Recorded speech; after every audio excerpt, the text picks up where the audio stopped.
Another is that different styles are better suited to certain situations.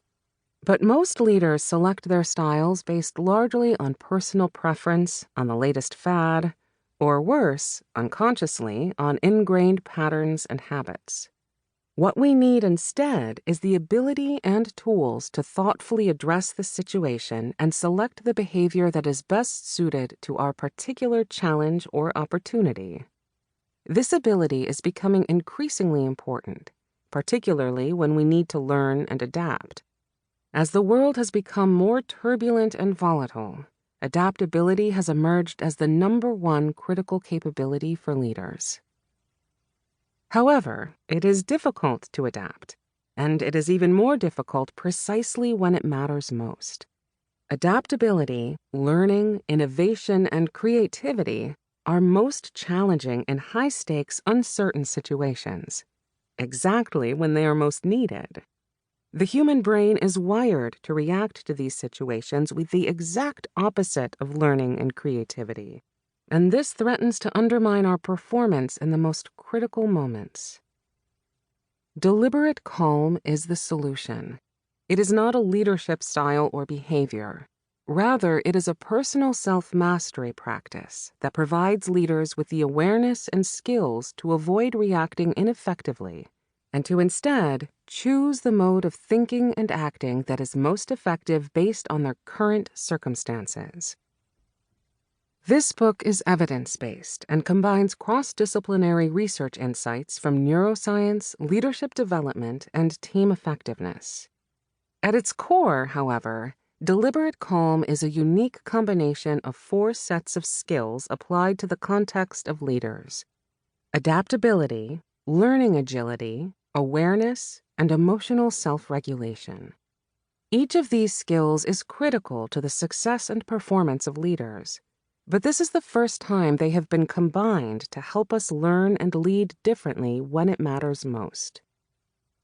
A recent meta-analysis of empirical studies found that adaptability and learning agility were the top predictors of individual leader performance and potential. Coming in at number 2 was IQ or general intelligence, followed by job experience. Another meta-analysis of 43 empirical studies found that leaders with higher levels of awareness and emotional self-regulation practices drove better job performance from their teams, above and beyond other factors like personality and personal leadership style. As far as we know, there is no existing research on what happens when leaders are taught adaptability, learning agility, awareness, and emotional self-regulation at once. Because outside of our work, no such program exists. But the results of our work with leaders and organizations around the world are extremely compelling.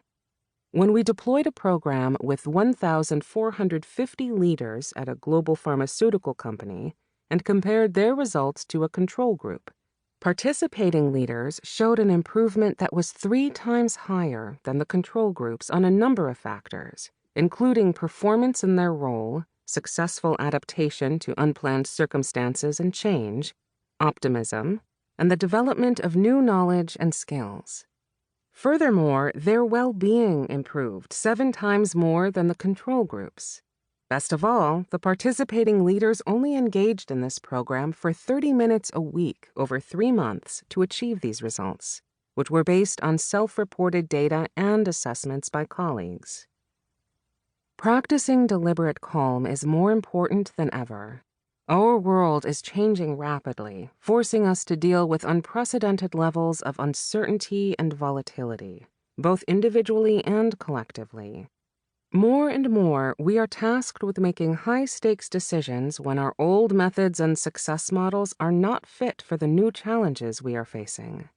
Often, we don't know what will work or if a solution will ever be discovered.